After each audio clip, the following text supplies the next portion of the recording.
Nous voici donc à Saint-Quay-Portrieux, où le bateau est au mouillage, là, à couple du chalut du club de Saint-Quay. Tu t'apprêtes donc à partir pour la Trans-Gascogne, tu pars samedi. De faire un petit bilan de d'où tu en es dans ta préparation avant cette dernière course avant le grand départ. Ouais, donc nous voilà début juillet, avec quelques milles dans les jambes déjà, avec 3 courses qui ont été effectuées. La Select 650 début mai, on est parti de Pornichet, on a fait 300 000 en solitaire pour une course qui était assez difficile puisqu'elle était assez ventée.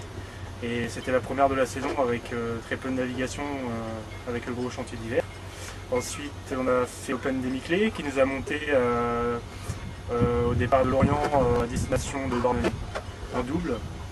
Puis j'ai fait le trophée Marine Espéron. 200 000 en solitaire, entre lesquels. Bon, c'était avec des très petits airs. Ensuite, je vais faire la mini fenêtre, nous étions à Douarnenez, mais la course a été annulée à cause des mauvaises conditions météo en mer d'Irlande. Donc, c'est pas grave, on a profité, on a rentabilisé le temps là-bas. On a fait quelques runs dans la baie avec d'autres mini et puis pas mal de speed tests, des comparatifs de vitesse. Elles m'ont permis de trouver des réglages importants pour le Yosemite Ludovic Le Gall, puisque c'est en naviguant au contact d'autres bateaux qu'on trouve un peu les solutions. Une fois qu'on est au large, après on n'a plus trop de repères, donc vraiment on est sûr de tes réglages. Ça c'était vraiment important. Et puis là, voilà, on s'en va pour la Trans-Gascogne samedi. Je vais courir avec Erwan Sindri, notre façon vraiment encore large. Donc Erwan a déjà fait la mini en 2005 et puis c'est avec plaisir qu'on va naviguer ensemble pour cette course. Je vais la faire en double, on pourra la faire soit en solitaire, soit en double, la Trans-Gascogne.